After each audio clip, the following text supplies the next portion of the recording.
Ball Talk family, you already know what it is. It's your boy Paul back with another episode of Ball Talk with Paul, of course. And tonight we're going to keep it real short and simple for you guys. We got to talk some Eagles free agency signings that I really love. Then also we got to talk a little bit of NBA, some bad news for some teams.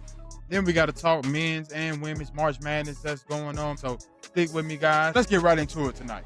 Eagles fans, y'all already know I got Howie Roseman is cooking up per usual. He's having an underrated offseason right now. Been signing some low-key good names for the roster. Starting off, we got to start with Mr. Tariq Woolen from the Seattle Seahawks. He signed a one-year deal with the Philadelphia Eagles for $15 million. Now, this is a low-risk, high-reward for the Philadelphia Eagles because we know the type of talent Tariq Woolen is and he possesses. He was one of the most fascinating prospects coming out of his draft class. And he started his rookie campaign off with a bang, had a team high of 6 interceptions, was pass deflecting everywhere, and even made a Pro Bowl in his first season. So we're just hoping we can get that version of Reek back. He didn't have such a great year last year with the Seahawks. He was in and out of the lineups at times. And he ended up not really playing as much down the stretch. Josh Jobe really took over his role.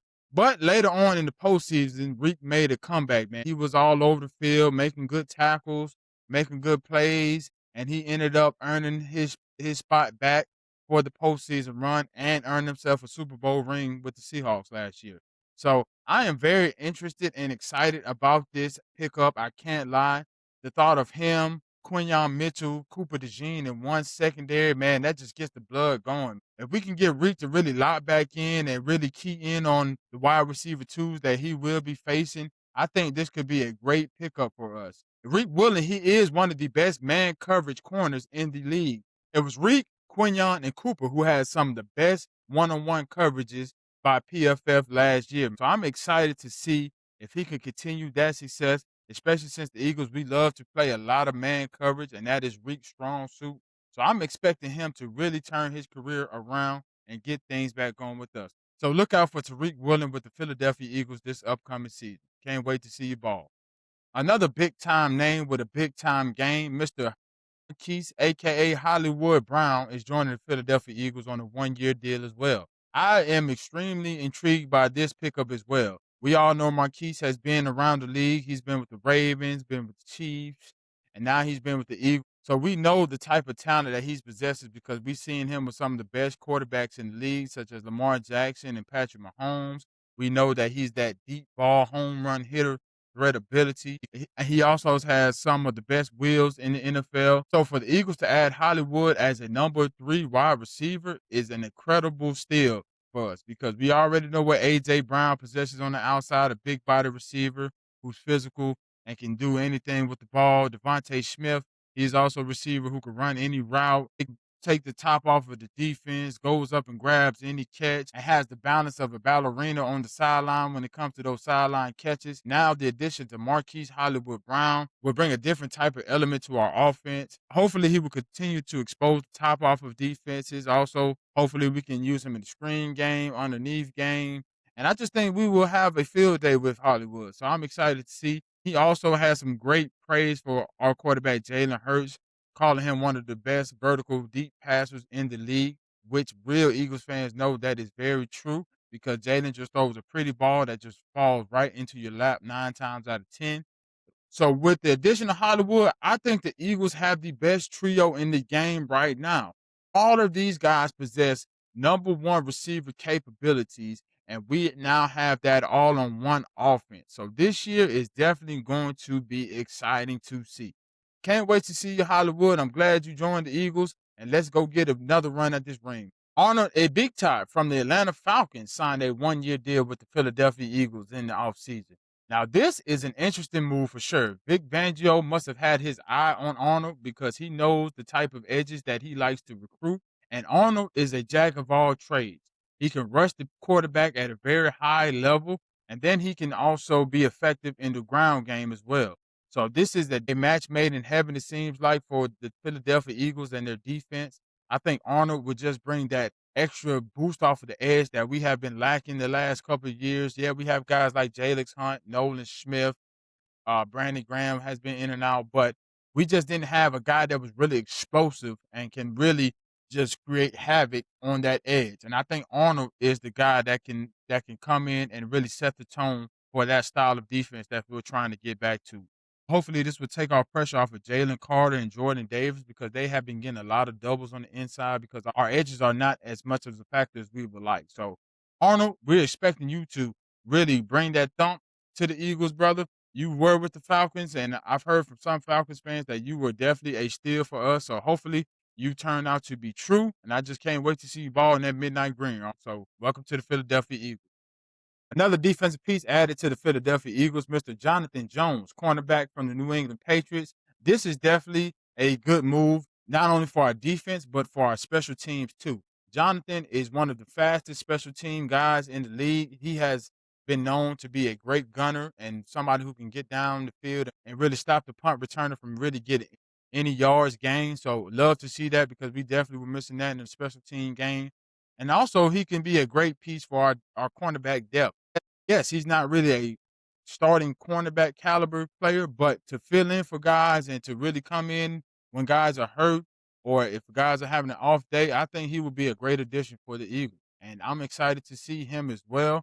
Hopefully, he can really keep that energy that he had with the Patriots and really just be able to make some plays on the special teams and on the defensive side. So excited to see you ball, Jonathan. Welcome to Philadelphia. The last free agency acquisition that we made was Mr. Damian Pierce from the Houston Texans. He is joining the Philadelphia Eagles on a 1-year deal.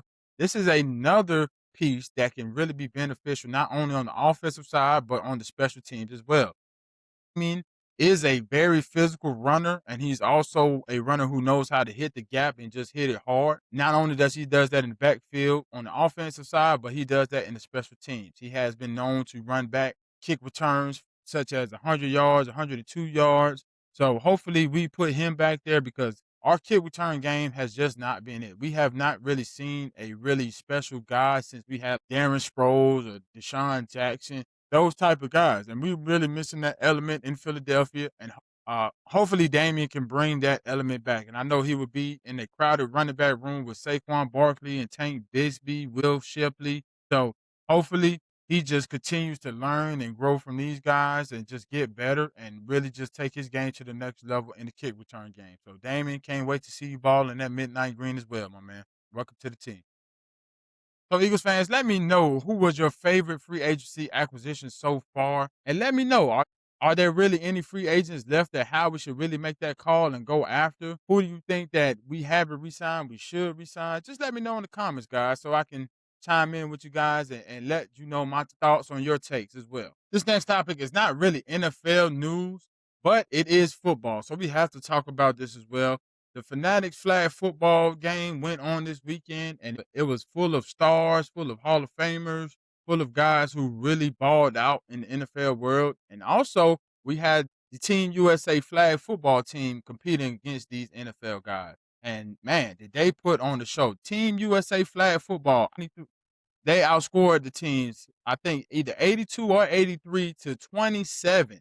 Man, when when that quarterback spoke on the flag football team needed their respect, he definitely stamped that with that game. Those guys put on a show. I was always in the corner of the flag footballers because, for one, that is their element. They do that on a daily basis. They are not padding up, they are not hitting guys, so they know the ins and out of the flag football and how to really manipulate the game and what they can do. You saw guys practically almost on the ground, scraping their knees against the ground, looks like, but still up and avoiding getting their flag pulled. That is the different types of element that NFL players do not have. They're used to just running straight, juking guys, using their physicality. But as a flag football, you can't really use your hands besides grabbing flags. So it's just a different game. It's not the same type of football. But I love to see the competition. You had guys out there like Tom Brady, a Hall of Fame, the NFL GOAT. He was out there slinging it, still looked like he can compete at a high level still. OBJ was out there making one-handed snags like he was still in his prime. That was incredible to see. You had Mr. Jalen Hurts out there throwing down to Smitty left and right. Smitty making incredible catches, burning the ISO speed deep. And we all know speed is definitely an incredible athlete for just a regular person. but he just couldn't keep up with Smitty. So it just shows you his levels to being an athlete. Then you had guys like Luke Kuechly out there, Hall of Famer. You had Saquon Barkley. You had DeAndre Hopkins. So it was just a great time for most of those guys. A lot of young talent, a lot of older talent. Joe Burrow, Jaden Daniels. They just put on a show, and it seemed like the crowd really enjoyed themselves. Now, I wouldn't like to see so many injury-prone guys out there like Joe Burrow, OBJ, guys who really don't really need to get hurt in those type of events. But thankfully, none of that happened, and everybody had a good time, man. So hopefully, we can see more events like this and really see how the NFL really matches up against flag footballers because I think the flag footballers they absolutely deserve the right to represent our country for Team USA in the flag football. Let the NFL players do their thing on the field with the pads, and let Team USA flag footballers handle the business with the flags, man. So shout out to Team USA. Keep doing your thing with that flag football. I don't know about you guys, but I think the NBA needs to cut down on some games because it seems like the closer we get to the playoffs, the more injuries start to pop up. We have guys like Cade Cunningham who freakishly has a collapsed lung all of a sudden and is out for the foreseeable future. Anthony Edwards, his knee is banged up and he's going to be out a couple weeks. A couple of more guys are injured and the list just goes on. So, in my opinion, the NBA really needs to think about these 82 regular season games. I think the amount of basketball that these guys have played over the course of their lifetime is just causing their bodies to break down even earlier in their careers. And now that they're at the highest level where they really have to exert the most energy, the most effort, their bodies just can't take it. Adam Silver, he has to do something about this because the production of the game is just going down and down every year. Yes, it is still exciting to watch because we love seeing basketball played at the highest form. If we are going to continue to get playoffs where stars are injured and teams are not at full strength, that is just going to keep the ratings down and keep people uninterested because we want to see the best of the best. We don't want to see backups going at it in the playoffs. Yes, we respect them and we know that they're still hoopers, but we're trying to see the stars. That's what the NBA is made on: star power and star capability. And then when the best of the best is not out there, the product just goes down. So hopefully the NBA figures out something because these guys are just not built to last 82 full games of the regular season. They already got the stipulation where you have to play a minimum of 65 games to be eligible to win an awards, to be on an all NBA team and everything like that. I think it's just going to be a matter of time that the NBA cuts the number of games down to a maximum of probably 65 games. I think 65 games is enough to really see who's the best in the league before the playoffs occur. So Adam Silver, man, I hope y'all are really thinking about that because I am tired of seeing these dudes get hurt right before the playoffs. Moving on to the NCAA March Madness tournament for the men's side. My Miami Hurricanes, we took a tough loss to the Purdue Boilermakers. We lost to them 79-69. Now, in the first half, it looks like we had Purdue on the ropes. Those guys really weren't ready for our quickness, our toughness on defense. Braden Smith, he only had 2 points, had 4 turnovers. And he's a guy that really takes care of the ball. He is now the all-time NCAA assist leader. So to get him rattled and get the Purdue Boilermakers rattled like that, I really thought my Hurricanes had a chance. Coach Jay Lucas for the Hurricanes, he really had a great game plan coming in. He had the guys really motivated and ready to play. We've been looking good for most of the season. We had our ups and downs, of course, like any other team, but I really thought we were coming in and beating this Purdue team. Now, the thing I didn't account for was Purdue's rebounding ability and just the size and length that they have, man. They have guys who can really just cause havoc in that paint. Starting off with Trey Kaufman Wren. That dude is definitely a beast. He had 19 points and 9 rebounds. Then they had Oscar Cuff. He didn't really do much, only had 8 and 7, but just his presence alone, because he's so tall and big, you really had to account for him driving into the paint. So we really just fought against a good team who was just fundamentally sound. Then they have guys like Fletcher Lawyer, who is just consistent with his shot. He had a team high of 24 points, just shooting lights out. So the Miami Hurricanes, we put up a good fight. We had guys who really came to play. Freshman Shelton Henderson, he really showed me that he is ready and he's a leader on his team. Hopefully he comes back and really just proves that he is one of those guys that could really help an NBA team because I like his game. I like his hustle. He has a complete game in my eyes. So hopefully he just continues to get better. Then we have guys like Trey Donaldson. He had 13 points. He really can be more effective than that. I've seen him have better games, but of course, we were going up against a better team, so production is just not going to be the same all the time. It's okay though because the Hurricanes were the worst in the ACC last year. Only won 7 ball games. Now we won over 25 games this season. So the sky is the limit for this team. And Jay Lucas, he is definitely looking like the leader of the future for the Hurricanes. It was a great hire. I know he was under the Duke tree.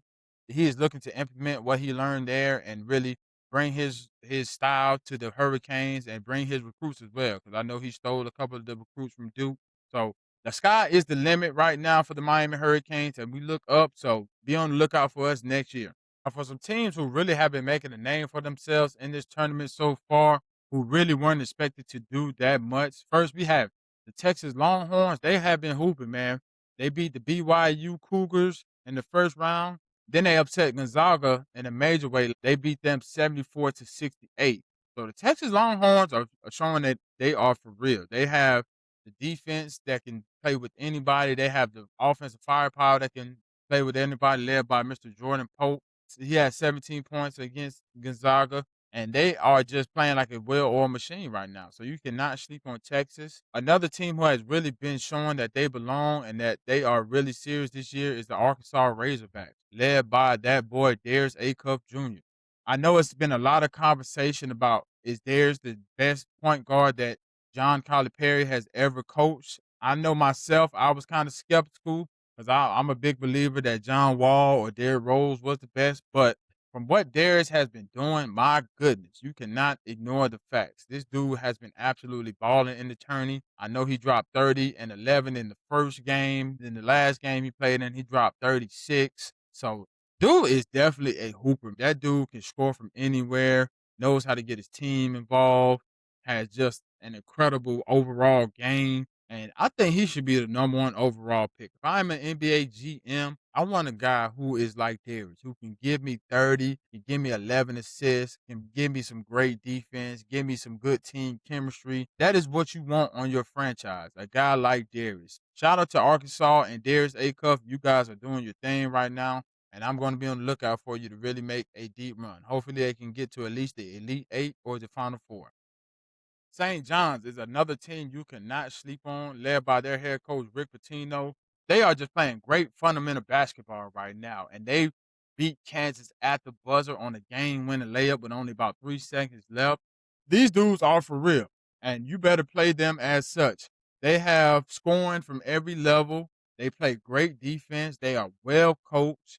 So I would be scared if I was the Duke Blue Devils going into this matchup because honestly, Duke has not looked great in their first 2 NCAA matchups. Yes, they are winning, but it's how you're winning. The first game against Siena, they were on upset alert until at least the last 4 or 5 minutes of the ball game. And as a #1 seed, that is not a great look. Then you play a team like TCU where you struggled in the beginning once again, and then you finally got it going in the half to really take it away. But that is still not impressive in my eyes. So if I'm St. John's, I'm going into this matchup saying, hey, Duke, they are young, they are inexperienced. Yes, they are well coached, but we don't know if their coach can really elevate them in those type of moments. So I'm coming into this game with nothing to lose and everything to prove. And I'm just going to strap up my boots and really show these young boys who are the real deal. And I think St. John's will beat those boys and upset Duke. So be on the lookout for St. John's versus the Duke Blue Devils coming up very soon. And I have Duke on upset alert. Let me know in the comments, guys. How's your bracket looking? Are you all the way busted up or you have a little bit of hope for your Final Four selections? Who do you have going to the Elite Eight? Who do you have going to the Final Four? Let me know in the comments so we can really chime in and talk about each other's picks. Y'all know I can't forget about my Lady Hoopers. The women's NCAA tournament is kicked off as well. And of course, the big dogs are doing what big dogs do best. They are putting BTA. Got to start off with the UConn Huskies. led by Azzy Fudd and Sarah Strong. Those girls have just been on a tear this year. They are undefeated, and they are just beating their competition like they stole something. And I don't think that is going to stop anytime soon. Of course, we have the South Carolina Gamecocks led by legendary coach Don Staley. They are playing like a well-oiled machine. They have taken a loss this season, but that loss has just fueled them to continue to go on their run. Then also we have teams like the Vanderbilt Commodores with their superstar Michaela Blakely. She has been hooping out of her mind, and the rest of the team is looking good themselves. Also, the Texas Longhorns, they are looking like a well-oiled machine. They have girls who can do it on both ends and really just playing at a high level. Then the LSU Tigers, you cannot forget about them as well. They have plenty of girls that can do it. They have Flajay Johnson. Then they have Malaysia Fulwiley, two guards who know how to get to it. So this women's NCAA tournament is going to be a fun one to watch. A lot of teams have a lot of exciting ladies to watch. So I can't wait to really see when it comes down to the Elite Eight to the Final Four, where we get to really see the best of the best matchup and who will take the crown home. In my humble opinion, I got to rock with the UConn Huskies this year, guys. I know I got a lot of South Carolina Gamecocks that follow me and watch me, but the way that UConn is playing and how Coach G has those girls running, it is going to be hard for anybody to really stop that show. And I don't see UConn really slowing down. We all know when the UConn's women Husky teams look like this, they are undefeated and they are just fundamentally sound at every level. They are tough to beat. And you'll be a fool to go against them to not at least be in the national championship this year. So look out for those UConn Huskies and my prediction to win the NCAA women's basketball tournament. Let me know in the comments, guys. Who do you have going to the Elite Eight on the women's side or the Final Four? And who do you have taking it home? Let me know in the comments and I'll chime in with you guys. Ball Talk family, appreciate y'all rocking with me. As always, it was a great show. I told y'all I wasn't going to keep you long tonight. Just let me know in the comments. Who was your favorite Eagles signing so far? Do you think the NBA should shorten their season? And who is your prediction to win the women's and the men's NCAA tournament this year? Let me know in the comments so I can chime in with you guys. Y'all already know, we keep it real, we keep it raw with Ball Talk with Paul. So until next time, I'm your host, Paul, and we're out.